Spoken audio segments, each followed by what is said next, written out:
name is Sabine Kincaid, 32 years old. The text came in mid-afternoon when Boston Light can't decide if it wants to be generous or gray.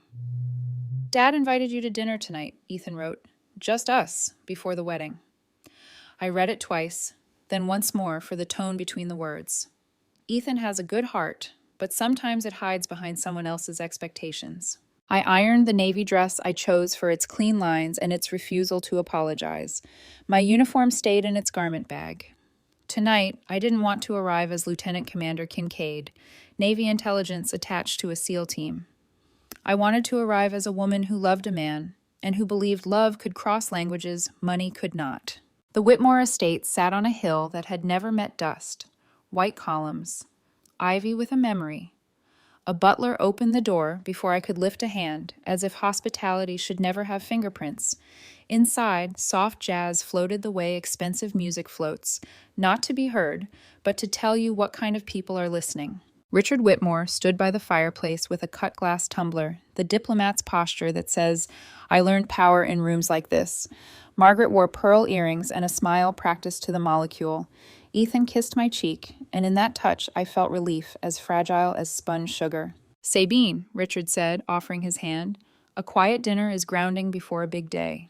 Grounding. The word weighed more than it meant to. We began with weather and logistics. Seating charts, shuttles, the violinist Ethan's mother preferred. Richard asked about my work the way some men ask about sports they don't play. Intelligence and coordination, I said. Maps, timing. Sometimes it's giving a name to a voice no one can see. Unusual assignment, he said, for a woman. Less unusual than it used to be. He swirled his drink. Demanding, not ideal for raising a family. Neither is diplomacy, I said lightly. Different kind of danger. Ethan's fork hovered, a bird that didn't trust the air. Margaret coughed into linen. "Touché," Richard said, a smile that admired wit as long as it didn't overturn the table. Conversation slipped into German with a silver-haired guest at the far end. My ear tracked it without effort. NATO months had trained me to hear accents inside accents, meanings under meanings. Richard's voice lowered, just enough for him to believe decency had cover. "She's pretty," he said, "but she looks cheap." Crystal did not clink. The chandelier was suddenly too loud. My hand found the stem of my glass and set it down. Precise. I looked at him and answered in German, my tone soft as a folded napkin. Sometimes the suit deceives more than the dress. Silence. Then the smallest sound. The sound pride makes when it trips and pretends it meant to. Richard's eyebrows rose. The guest blinked. Ethan looked from his father to me, like a man watching a fuse he could not find. I smiled. I took a sip. I asked Margaret about the flowers she'd chosen. Dinner resumed, technically. Knives chimed. The quartet on the speakers belonged to another house. Margaret asked about my parents, and I told her the truth. My father runs a small garage in Des Moines. He taught me to rebuild a carburetor before I could drive. My mother used to read to the neighbors' kids when their parents' shifts ran late. "Working class," Richard murmured, as if identifying a bird. "Skilled," I said, "and generous." Ethan set his fork down. "Dad, we invited Sabine to feel welcome." "And she is," Richard said in the tone diplomats use when they are measuring the distance to a door. "I am simply assessing the life she has chosen. Military service is admirable. Marriage requires presence." "It does," I said. "So does this family, I gather." You could almost hear the clock in his head, the one that ticks between move and countermove. Margaret tried for a bridge. "Ethan says you volunteer at the VA." "I do. Sometimes I read, sometimes I just sit. Quiet company can be medicine." Her face changed. "My father used to say that. He served in Korea." We, for a moment, stood on common ground no one had planned. Richard pushed back his chair. "Miss Kincaid, join me in the study?" Ethan started to rise. 2 fingers from his father kept him still. The study smelled like leather and a version of history that photographs approve of. A globe the size of a small moon, frames that caught the light on purpose. Richard did not sit. I did not either. "You embarrass me," he said quietly. "No," I answered, equally quiet. "You embarrassed yourself. I declined to carry it for you." "You could have ignored it." "I have ignored worse when a mission required it. This was not a mission. This was your table." He studied the globe as if looking for a country he'd misnamed. "We were born into different worlds." "Same country," I said. Different neighborhoods. A brief, honest smile, unarmed, if only for a second. You're quick. I'm trained. We are not cruel, he said, softer. We are careful. Careful people test things before they trust them. I've been tested by better men, I said, then softened it because I could see a father under the diplomat. You don't have to like my dress. You do have to tell the truth at your own table. He exhaled, recognition without concession. We will talk more tomorrow. Or we won't, I said. Either way, the wedding is between your son and me. Back at the dining room, someone had produced a cake as if sugar could paste the night together. We discussed shuttle times and votives. Logistics is the last refuge of tense people who don't want to say what they mean. Margaret asked about my mother's dress, and I described it, and envy gave way to admiration because real things do that when given room. At the door, Richard extended his hand. His palm was warm, the shake measured. To family, he said, lifting his glass a final time, and to the work of understanding. Not an apology, a direction. Outside, the air tasted like rain deciding. Ethan walked me to the car. I should have stopped him, he said. No, I said. He should have stopped himself. He searched my face as if it held a map. Do you still want to get married tomorrow? I want to marry you, I said. I will not marry into contempt. Decide what you will stand up for. Call me before midnight. He squeezed my hand and let go. I love you. I know, I said. Make it mean something. The city lights blurred on my windshield like the world was trying to start over. In my apartment, I hung the dress and boiled water for tea, because routine steadies hands. I pulled an old photo from a drawer, my father and me, Grease grinned, bent over a motorcycle we made live again. He had written on the back in his blocky hand, "Don't let anyone tell you your worth. You show them." I taped the photo on the fridge. I wrote a note below it, "Promises are the ground." Then I turned my phone face down and let the room learn how to be quiet. It lit at 11:57. Ethan. He took one breath before speaking, the kind that drags duty across the throat of love. Sabine. Dad thinks tonight got out of hand.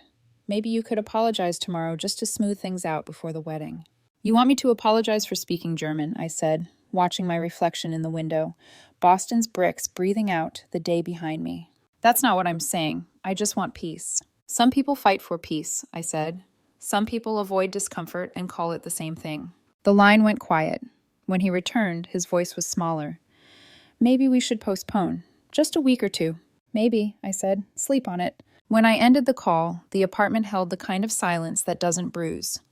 I set the phone beside the photograph and stood there long enough to watch the city's pulse steady. Outside, a father hoisted a child who had dropped a spoon. The man laughed and kissed sticky hair. Nothing expensive. Everything valuable. I switched off the light and let the night keep what it had learned. He spoke German. I spoke dignity. The rest would arrive in the morning, with weather. And I knew from maps and from men that storms always test what houses are built on. The morning came in flat pewter, the kind of Boston dawn that makes the harbor smell like iron and memory. I brewed coffee and didn't drink it, letting the mug warm my hands, because warmth felt like a decision I could make. The news murmured from the counter. Traffic, budget votes, a quick segment about an early Atlantic system gathering speed. On the screen, satellite swirls tightened like a fist. I clicked it off before the anchor's voice could smooth the edges. My phone buzzed with an unknown number and then a text from Margaret, careful as lace. Sabine, I hope you're resting. Richard may have spoken too harshly. Give him time. We want what's best for Ethan. I read it twice, tasting the diplomacy on my tongue. Then I typed, "Thank you, Mrs. Whitmore. I understand." It wasn't forgiveness, and it wasn't refusal. It was a hand extended across a river no one had bridged yet. The apartment was too quiet, so I turned the quiet into use. I folded laundry military neat. I wiped the counter until the steel winked back.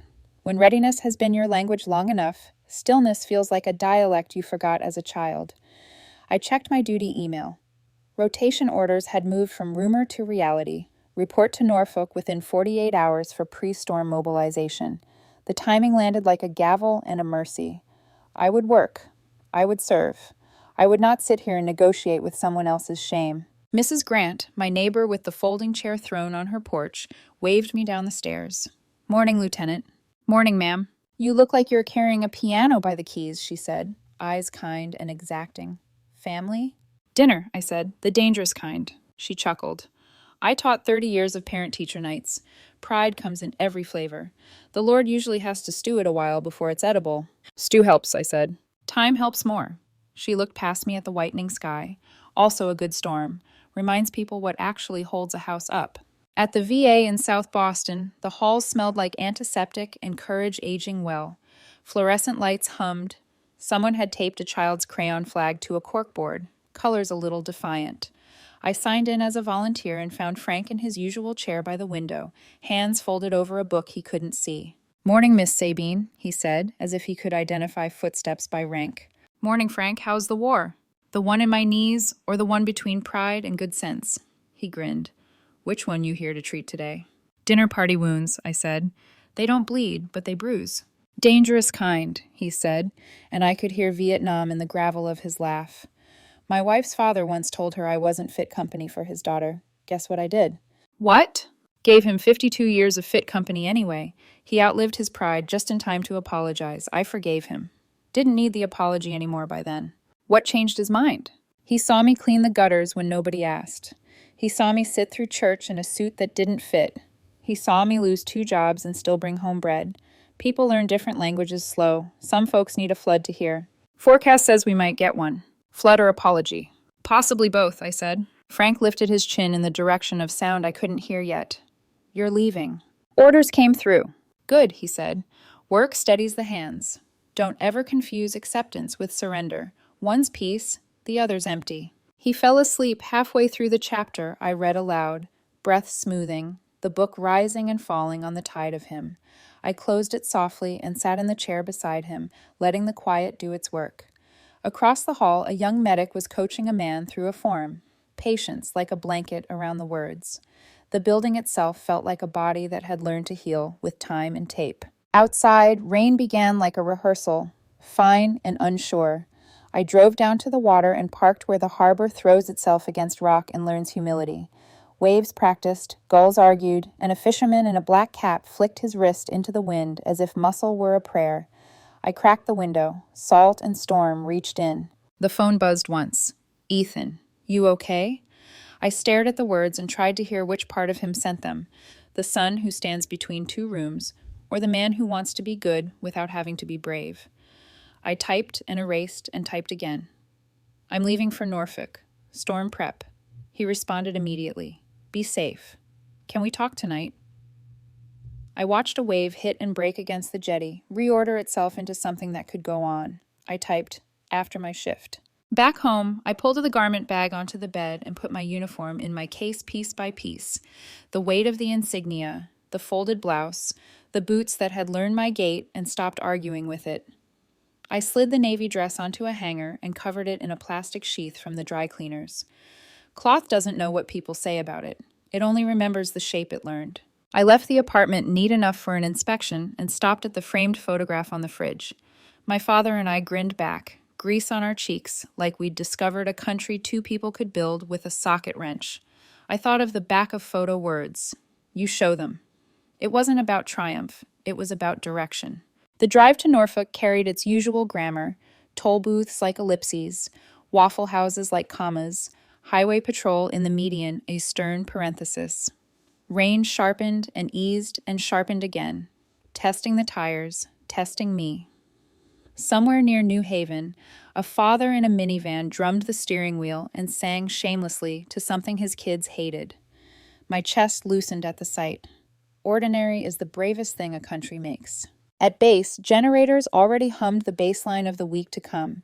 The operations room glowed with maps that could be read by men who trusted their fingers more than screens. Whiteboards scribbled with evacuation grids, shelter lists, tanker routes. I signed in. My CO looked up, surprised and unsurprised in the way good officers are. Thought you had a wedding coming, he said. Postponed, sir. Storm's more predictable anyway, he said, deadpan. Good to have you home. Home was lists and logistics and radio checks. Home was the way a team falls into formation without being told, each person a gear in a machine that only exists to turn toward need. I ran the comms board, then the manifests, then the volunteer intake because the city had opinions about how quickly it should be saved. Through it all, the rain thickened. Somewhere in the dark, water rose under doors with no locks for it. At 0200, I made a circuit to the hangar to feel the metal breathe. Helicopter rotors slept like folded shoulders. In the corner, a young crewman relaced his boots with saintly concentration. He glanced up. "Ma'am?" "Get some rest while the storm still thinks it's in charge," I said. "Yes, ma'am." When I crawled into the bunk, the roof sang its weather song. I lay on my back and watched the thin line of light under the door, the world outside insisting on existing. My phone pulsed once on the pillow. Ethan again. "I told my father I won't ask you to apologize. He said he'd talk tomorrow." I held the words in my palm until they cooled. "Good," I wrote. "Talking is a start. Listening is the work." Sleep came like a medic's blanket, thin but enough. Morning rose, steel blue. We briefed. The system had intensified overnight, the eye tightening, the forecasts adjusting. From inconvenience to consequence. My CO ran his finger down the coast like a man memorizing names he would not allow to become numbers. "This one will test us," he said. In the room's reflection on the glass, we all nodded. By noon, we'd turned the parking lot into a staging grid. Volunteers showed up in every shape the common good wears. A retired teacher, a welder, a chef with forearms like hammers, and a van full of stew and stubbornness. I assigned them to cots, to intake, to food service. When a man asked if we had any work that didn't require lifting, I put him on the phone bank, the first voice strangers would hear when they called into the storm. "I'm not good with words," he warned. "You're better than you think," I said. "Just answer like you'd want someone to answer for your mother." The first call came in before he'd finished sitting down. He picked up. "Yes, ma'am," I heard him say. "We see you. We're coming." That night, after 18 hours of lists and water and rope and maps, I stood alone at the edge of the tarmac. The wind had opinions. Clouds dragged their skirts over the runway. In the distance, lightning sketched a landscape the sun wouldn't sign off on. I closed my eyes and let the storm put its hand on my shoulder. It didn't ask me to apologize. It asked me to prepare. Somewhere north, in a house with a chandelier that hummed. When it meant to be quiet, a man watched the weather too. Somewhere between us, a son learned how to stop mistaking quiet for peace. And between all of that, the water rose, as water always does, honest, without malice, testing what we say we are. When the radios crackled, I went back inside. The boards waited, the pens waited, the team waited. This was a language I didn't have to translate. I spoke it in my bones, and it would speak for me when the room upstairs forgot. By 3 a.m., the world was more water than land. Radio chatter blurred into the wind. Clipped words, numbers, coordinates. The storm had strengthened faster than predicted, ripping through low-lying areas and chewing at the edges of Norfolk like it meant to start over. Power grids flickered, then gave up. Our command tent glowed dimly under backup lights, the canvas snapping with every gust. "Civilian nursing home," someone shouted over the static. "Flooded. Access road underwater. Multiple trapped." My pen stopped moving. "How many?" "Unknown. Dispatch says at least 40 residents plus staff." I didn't think. I just spoke. "Prep the trucks. Get the inflatable boats. I'm on point." My CO's voice came through the headset, calm as a scalpel. "Kincaid, you've been awake 20 hours. "Then I'm warmed up, sir." We rolled out into the dark, the kind of dark that makes its own rules. Sirens didn't bother competing with the wind. By the time we reached the nursing home, the street had turned into a river, cars half drowned, traffic lights flickering underwater like dying fireflies. The building loomed ahead, its second-floor windows glowing weakly, silhouettes waving flashlights for help. "Boats first," I ordered. "Check the rear exit for debris. Tether lines at 12-foot intervals." No one argued. Training erases ego. We waded in thigh-deep. The water was cold and filthy, thick with oil, and floating bits of somebody's yesterday. An old man clung to a railing. "They're upstairs," he shouted. "The elevator's out." "Got it," I said, gripping his arm. "You're first." One by one, we ferried them. Residents clutching photos, nurses carrying IV poles like torches. I counted aloud as each person boarded the boats, a mantra against panic. 36, 37. Lightning made day for a second, revealing a collapsed tree across the main entrance. We would have to cut our way back. By dawn, we had evacuated 48 souls. The last woman we carried out refused to leave her husband's wheelchair until we lifted them both together. When the final boat touched asphalt again, the sun cracked through the cloud edge, gold spilling on water that still wanted to stay. I stood waist deep, soaked to the ribs, mud streaked across my face, too tired to speak. Then one of the younger sailors started clapping, slow, almost embarrassed, and the others joined, not for me, for what we'd done together, for survival. 3 days later, a local news crew aired the footage. I hadn't even realized they'd been there. The clip showed a woman in a helmet barking calm orders, lifting an old man over the rail, voice steady through chaos. They captioned it. Lieutenant Commander Sabine Kincaid leads late-night rescue at Norfolk Base. The messages started before noon. Teammates, old shipmates, strangers. Then one that made my chest tighten. From Ethan. Saw the report. Proud of you. Can we talk? Another ping seconds later. Margaret Whitmore. You were remarkable. Richard watched the news 3 times. I stared at that message for a long time. Somewhere in a house lined with ivory and glass, a man who once measured worth in cufflinks was watching me pull strangers from a flood. That night, the storm cleared, leaving a quiet so heavy it hummed. I stood outside the command tent, boots caked in dried silt, and looked toward the ocean.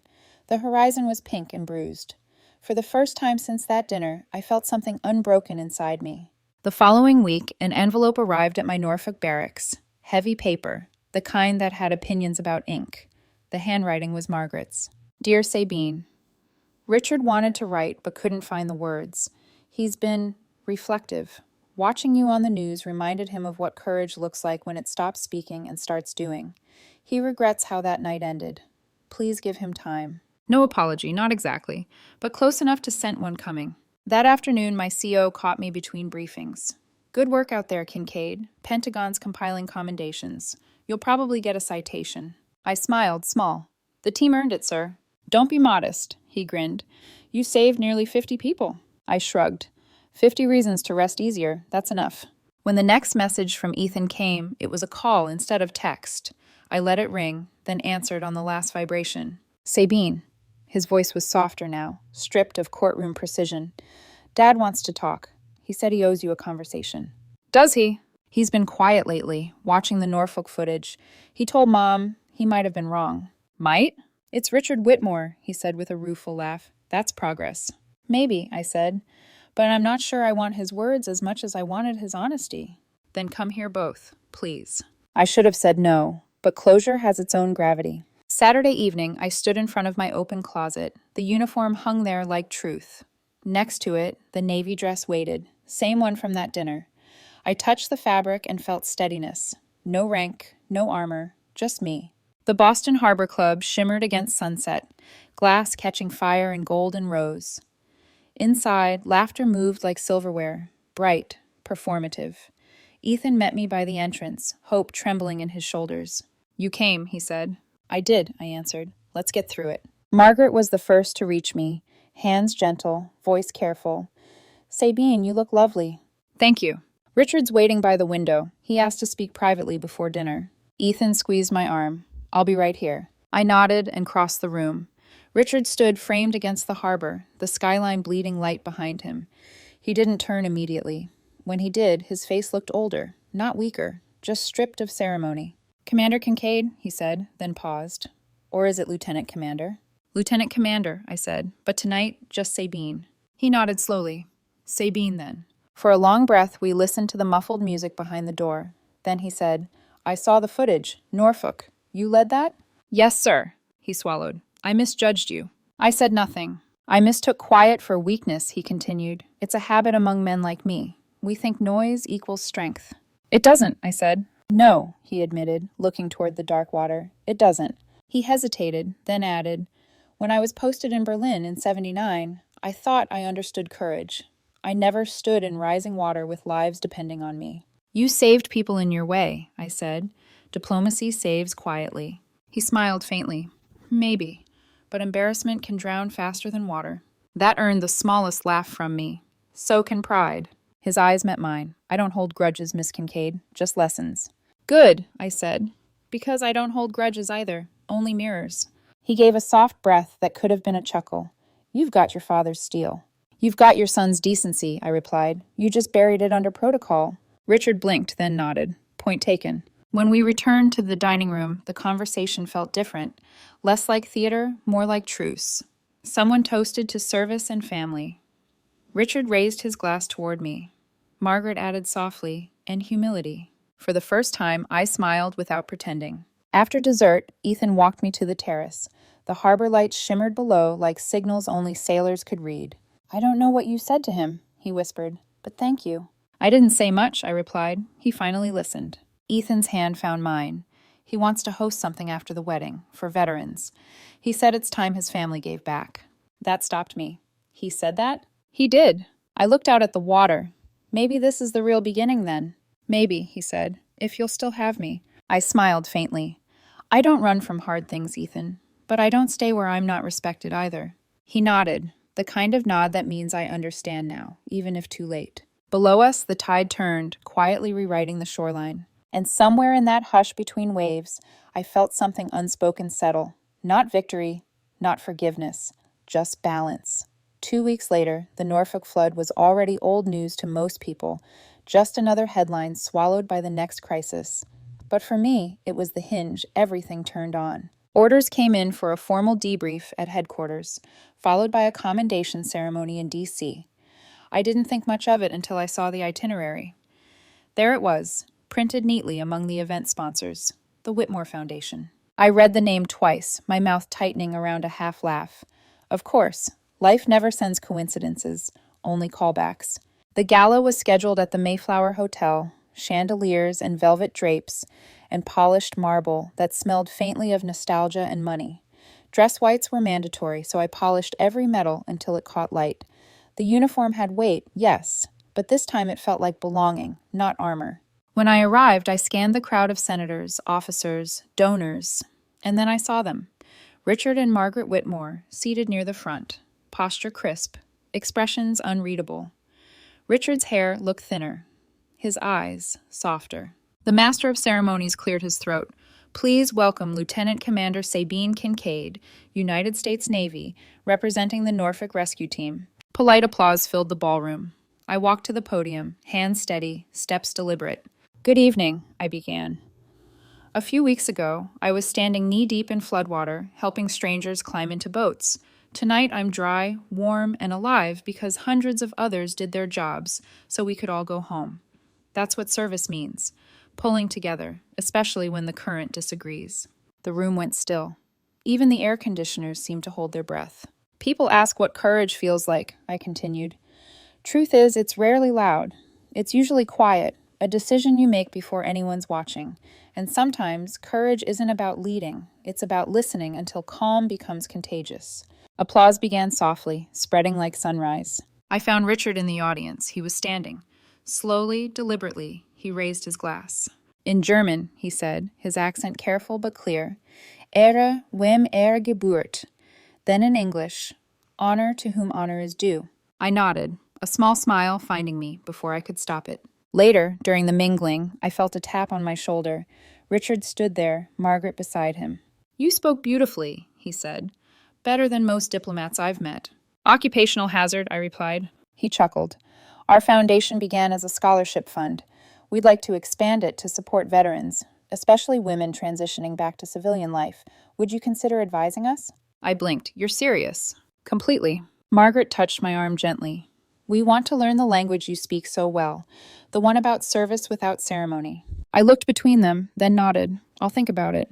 That's all I ask, Richard said, and for once there was no performance in his tone, just gratitude. When I left the ballroom that night, the city outside was damp from a light rain. Streetlights reflected off the pavement like gold coins tossed by angels. My phone buzzed. A text from Ethan.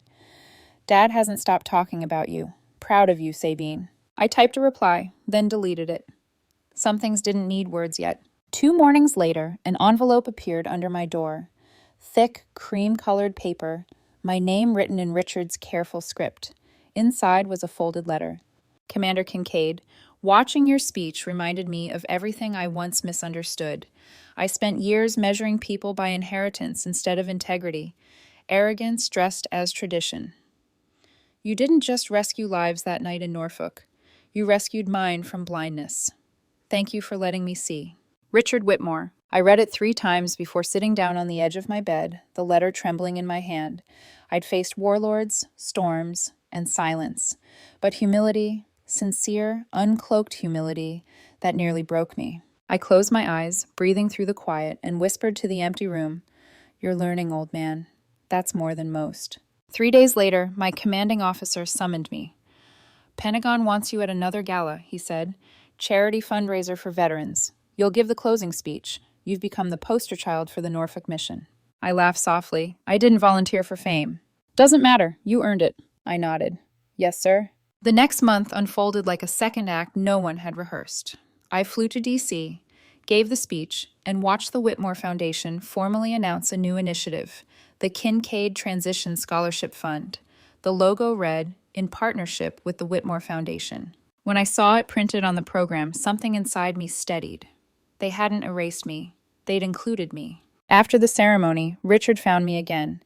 "You were right that night," he said quietly, "about the suit and the dress. Sometimes the one who looks refined is just better at hiding fear." I smiled. "And sometimes the one who looks cheap turns out to be priceless." He laughed, a real unguarded laugh. "Touché." "Consider it even," I said. He nodded. "We'll see." That evening, Ethan appeared near the hotel steps, rain misting the air around us. He looked older, not by years, but by lessons. "I almost didn't come," he said. "Dad insisted." "I'm glad he did." "So am I." We stood in the drizzle, words fighting for courage. "You know," he said quietly, "I replay that night at dinner sometimes, the way you looked at him after you answered in German. That was the moment I realized what real strength looks like." "It wasn't strength," I said. "It was patience, stronger medicine." He smiled. "So, what now?" "I keep serving," I said. "You keep learning." He nodded, eyes bright with something like acceptance. "Fair trade." We hugged, not as lovers rekindled, but as people who had finally translated each other. When we parted, he said, "Hoo-ya." I laughed softly. "Close enough." He grinned. "I'm learning your language." "Good," I said. "Just remember, fluency takes time." I watched him walk away, shoulders lighter than they'd ever been. The rain deepened, washing the city clean, leaving behind the sound of tires on wet asphalt and a peace that didn't need applause. Because some wars end not with surrender, but with understanding. And that night, standing under a Boston streetlight with the letter still folded in my pocket, I knew this. Honor isn't something you inherit. It's something you earn. 2 months later, the city was warmer, softer. The storms had passed, both the ones with names and the ones that didn't. I stood before a mirror at the Mayflower Hotel once again, fastening the top button of my dress blues. The jacket fit like discipline, the medals gleaming, but not boastful. It wasn't a wedding gown, but it felt like the truest version of ceremony. Not about union, but about understanding. The Veterans Charity Gala had grown far beyond its first year. Over 500 guests filled the ballroom, service members, families, donors, and even a few familiar faces I hadn't expected to see again. Among them, Richard and Margaret Whitmore sat together near the front. Their foundation's logo now read, "The Whitmore Kincaid Fund for Veteran Transitions." I hadn't asked for that name. Richard had insisted. The Master of Ceremonies began. "Tonight's closing remarks will be delivered by Lieutenant Commander Sabine Kincaid, United States Navy SEAL Intelligence Division, whose story inspired this very foundation's mission." Applause rolled through the hall, a quiet thunder that felt less like praise and more like solidarity. I walked to the podium, heels steady against marble, the room rising to meet me. "Good evening," I began. "I'm honored to stand here among people who understand that service doesn't end when the uniform comes off." Faces turned up toward me, men with medals, women with steady eyes, children fidgeting in their seats. "A few months ago," I said, "I was knee-deep in floodwater, helping strangers climb into rescue boats. Tonight, I stand dry, safe, and grateful because others pulled with me. That's what service is, pulling together." The ballroom was so still that I could hear the hum of the lights. "I used to think courage meant never breaking," I continued. "But I've learned it's the opposite. Courage is what happens after we break, when we choose to rebuild anyway, in ourselves and in others." A ripple of nods spread through the crowd. "I've seen bravery on battlefields, in hospitals, in classrooms, and at kitchen tables. I've seen it in widows writing letters to strangers, in veterans learning to live again.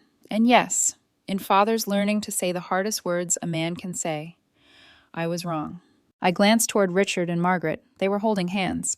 I want to share one small story, I said. A few months ago, I was invited to dinner at a family's home. It didn't go well. Laughter rippled softly. At that dinner, someone made a comment about how I looked, a comment meant to belittle, spoken in another language. What he didn't know was that I understood every word, so I replied, in perfect German. The crowd chuckled, gentle and knowing. But what mattered wasn't the comeback, I said. It was what came after. That same man taught me something I'll never forget.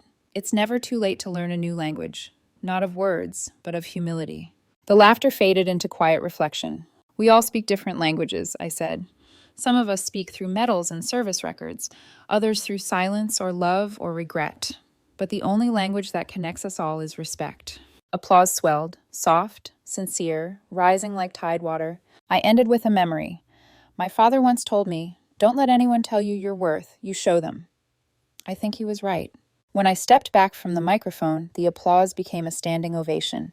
But what caught me wasn't the noise. It was Richard, standing first, raising his glass. He said again clearly in German, "Ehre, wem Ehre gebührt." Then, softly in English, "Honor to whom honor is due." He smiled at me, not the politician's smile he'd once practiced, but something smaller, real, a father's smile. After the ceremony, I slipped into the hallway for air. The marble floor reflected chandeliers like pools of light. Richard followed quietly. "You spoke beautifully," he said. "You always did. I just didn't listen soon enough." "It takes time," I said. "Pride doesn't translate easily." He nodded. "You were right that night about the suit and the dress. Sometimes the one who looks refined is just better at hiding fear." I smiled. "And sometimes the one who looks cheap just stopped apologizing for earning her place." He laughed softly. "Touché. Again." Then, after a pause, "If you ever leave active duty, the Foundation could use someone like you, someone who speaks many languages." "I'll think about it," I said. He extended his hand, a gesture now stripped of performance. "For the record, Sabine, you remind me of the daughter I wanted Ethan to marry." I raised an eyebrow. "I was that daughter." He smiled. "Yes," he said quietly. "You were." Outside, the rain had begun again. Not the kind that destroys, but the kind that cleans. I stepped onto the terrace, watching it blur the city lights into gold ribbons. Ethan was waiting near the entrance, hands in his pockets, eyes unsure. "I almost didn't come," he admitted. Dad insisted.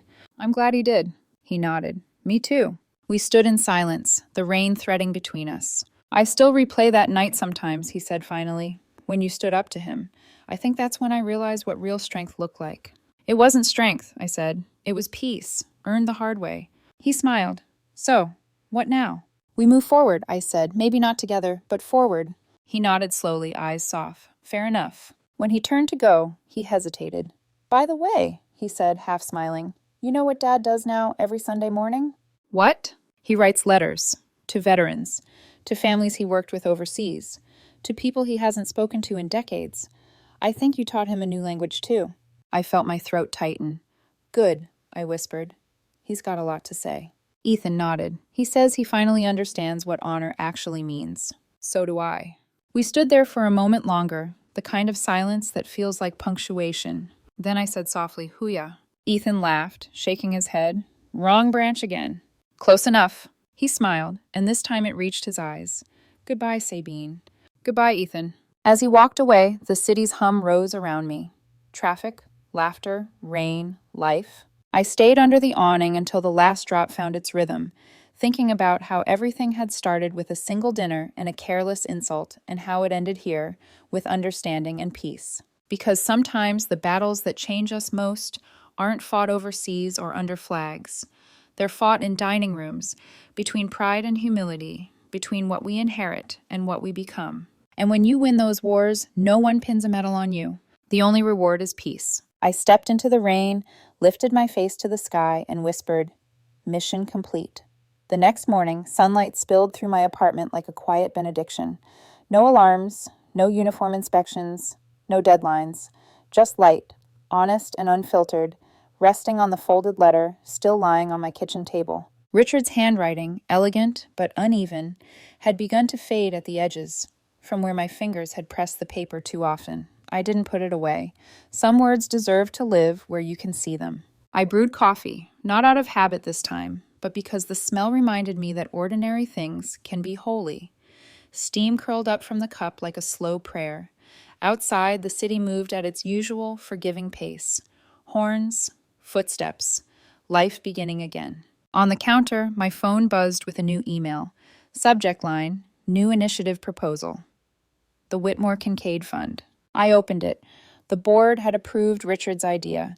Scholarships for women veterans returning to civilian life. Career training, housing assistance, medical counseling. The first 10 recipients were already being screened. And below that, a note in bold italics. Honor to whom honor is due. I smiled. Then another buzz. A message from Margaret. Dear Sabine, Richard is drafting a speech for the first scholarship ceremony. He's nervous. He says you made it look easy. I told him humility is the first step toward eloquence. He laughed and asked if I'd thank you again on his behalf. But I think he wants to say it himself this time. With gratitude, Margaret. I laughed softly. He's learning, I whispered. He's really learning. Later that week, I stopped by the VA hospital for my usual volunteer shift. Frank was in his chair by the window again, his blanket tucked around his legs. Morning, Commander, he said. Morning, Frank. Storm season over? For now. He chuckled. That's what we all say before the next one. Maybe, I said, but this time I think we built better levees. He turned his head toward my voice. You sound lighter, like someone dropped their rucksack. Maybe I did. We sat in companionable silence for a while, the kind that doesn't need filling. On the wall, a bulletin board had new flyers pinned to it. One caught my eye. Whitmore Kincaid Veteran Scholarship. Applications open now. Frank must have felt me stop reading.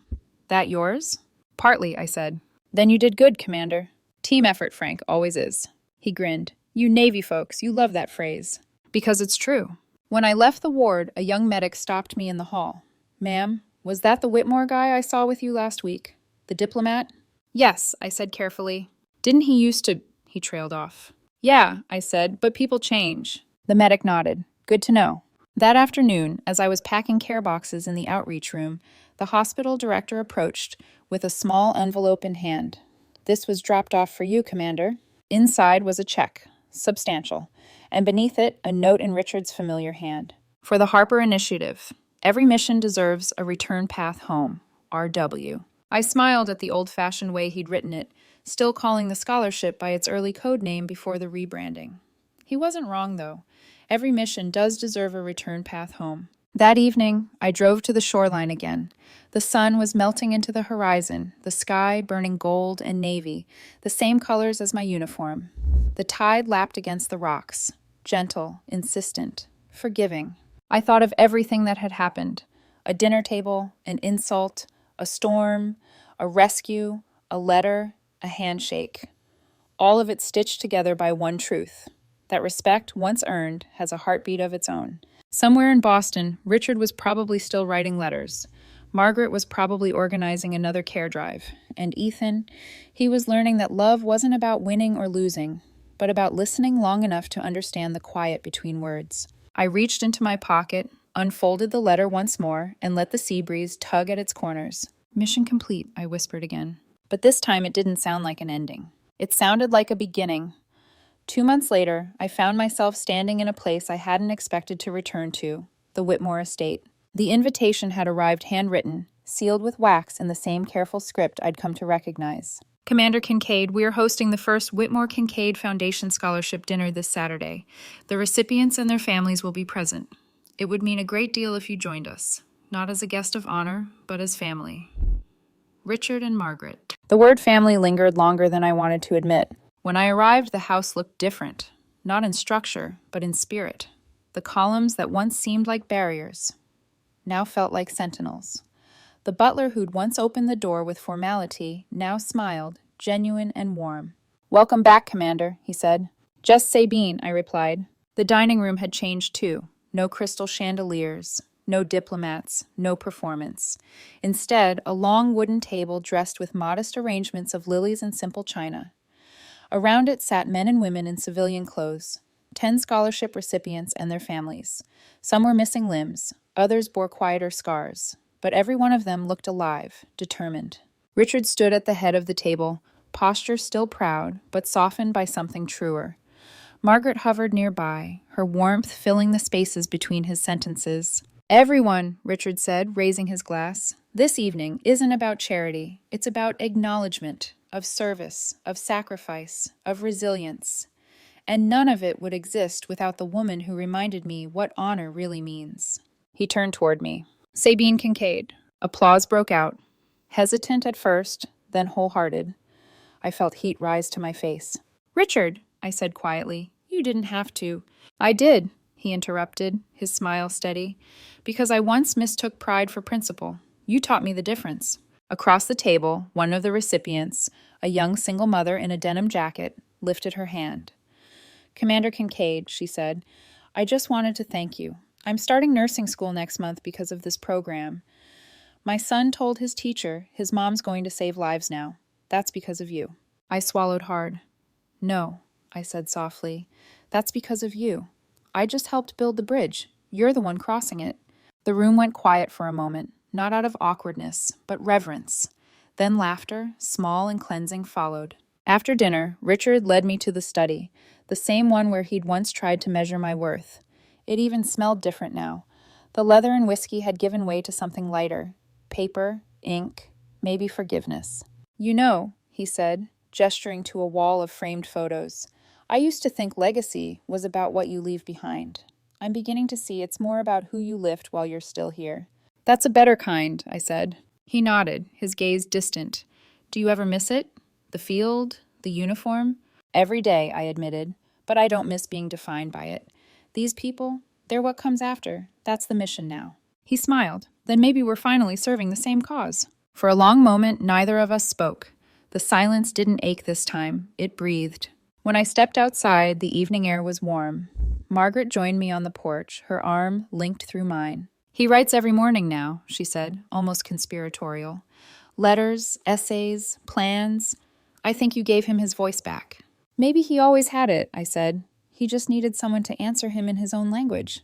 She squeezed my arm. He needed someone to remind him what respect sounds like. We stood there watching the sunset stain the horizon gold. From inside, we heard laughter. Deep, unguarded, real. Richard's. Margaret smiled. That's the first time he's laughed like that in years. I smiled back. Then the mission's working. As I drove away later that night, headlights sweeping across the long, ivy-lined drive, I caught one last glimpse of the house, windows glowing with warmth, voices drifting out like music. It struck me then how far we'd all come, not just in miles, but in understanding. The storm, the dinner, the silence, the apology, the bridge, every piece had been part of a single translation. From pride to grace, from misunderstanding to connection. Some battles end when the weapons are laid down.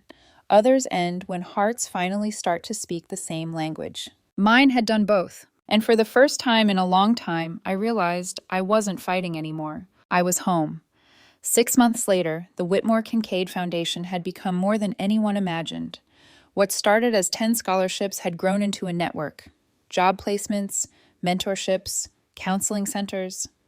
The name carried weight now, not because of prestige, but because it meant action. Richard insisted on meeting every new recipient personally.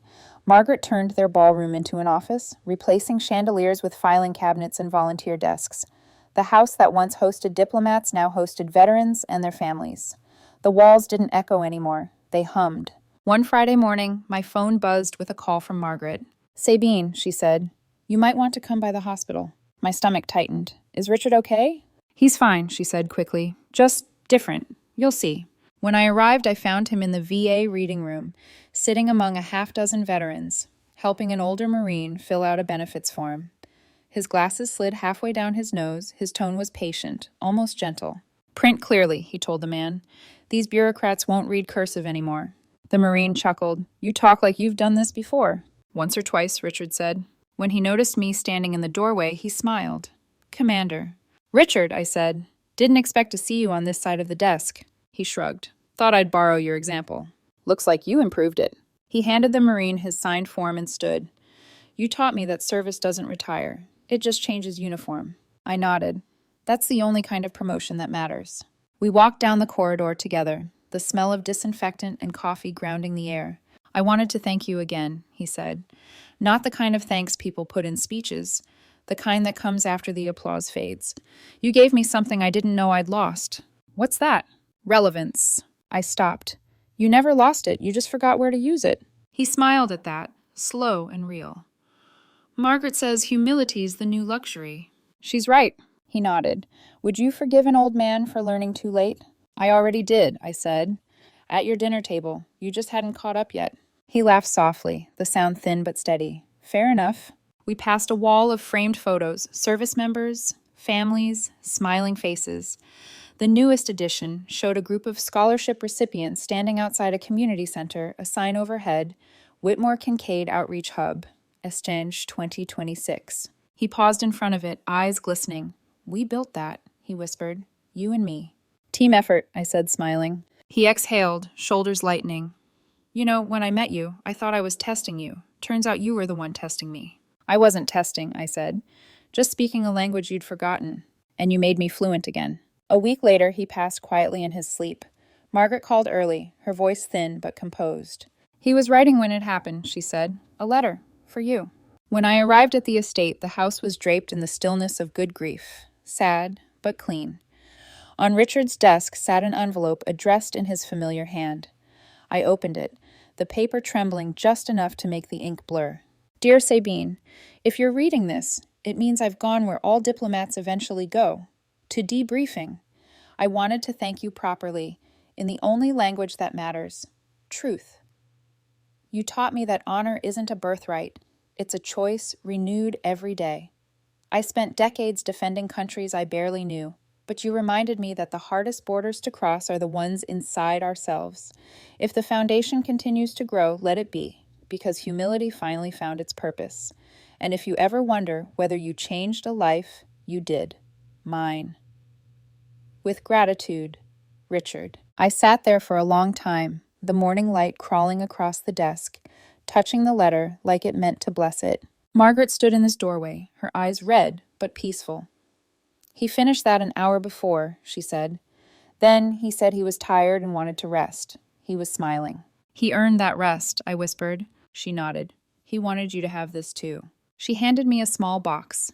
Inside was a gold fountain pen, the same one I'd seen on his desk that first night in his study when every word between us had been a duel. Now it was an offering.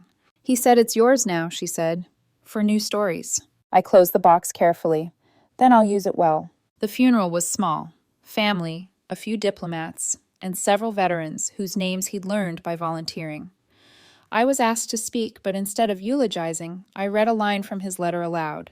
The hardest borders to cross are the ones inside ourselves. No one moved for a long time after that. Weeks passed. The foundation continued its work, growing, expanding. Margaret stepped into leadership, graceful and unwavering. She kept Richard's desk exactly as he'd left it, except for one addition, his pen, placed beside a framed photo of the two of us shaking hands. Every few weeks she sent me updates, new scholarship recipients, new programs. Her last message simply read, he'd be proud. One evening, I stood again by the harbor, the water stretching endless and calm. The sky was the color of his cufflinks, the air salt and clean. I reached into my pocket and pulled out the pen. The gold caught the dying light, and for a moment it felt like a promise. Mission complete, I whispered, and carried forward. Then I smiled, not from victory, but from peace. Because some legacies don't end when a name fades from paper. They keep writing themselves, one act of understanding at a time. A year later, the foundation had grown into something larger than I could have imagined when it began. What was once a handful of scholarships had become a national network. Training programs, career fellowships, trauma support, even small business grants for veterans starting over. Every week brought a new story. A medic opening her first clinic, a mechanic launching a repair shop, a single mother graduating with honors. They wrote letters to Margaret and me, and we framed every one. The walls of the foundation office, formerly the Whitmore Ballroom, had become a gallery of second chances. One afternoon, Margaret called me into Richard's old study, now converted into her office. The curtains were open, the light generous. She gestured toward the desk, where a thick portfolio lay waiting. This, she said, is for you. Inside was a proposal from the board, my name at the top. Appointment, Director of Veteran Programs. the Whitmore Kincaid Foundation. I looked up, startled. Margaret, I'm still active duty. I know, she said. This would be part-time for now, advisory, until you decide what comes next. I smiled.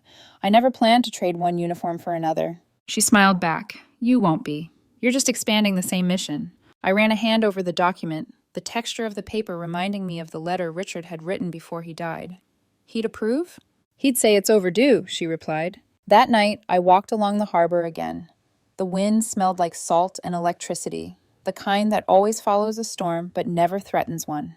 I thought of the girl I'd been at that dinner table, sitting under a chandelier that hummed like judgment. I thought of the woman who'd stood waist-deep in floodwater, giving orders through static. And I thought of the man who'd once called her cheap, then left her his pen to keep writing what he couldn't finish. Sometimes redemption isn't loud. It's quiet letters, steady work, hands rebuilding what pride once broke. The next morning, I drove to the base. My commanding officer met me outside his office, coffee in hand. Word is you're getting another title, he said. Apparently, I said, Director of Veteran Programs. He smirked. Can't seem to stay out of leadership, can you? Guess not. He nodded, eyes approving. Keep doing what you're doing, Kincaid. You've managed something the rest of us rarely do. What's that, sir? Win the kind of war that doesn't come with medals. That night, after lights out at the barracks, I sat on my bunk with Richard's pen and a fresh notebook. I wrote the Foundation's new mission statement in clean, deliberate lines. To serve those who have served with honor, humility, and understanding. To remind every veteran that their story doesn't end when the battle does. It begins again in peace. I signed it Sabine Kincaid, then closed the notebook and smiled. Outside, the moon shimmered on the harbor, and the city exhaled. Alive, forgiven, and still moving forward. And as the wind brushed against the window, I heard it like a whisper, faint but certain. Honor to whom honor is due. The sound lingered until it became something else. A benediction, a promise, and finally, home.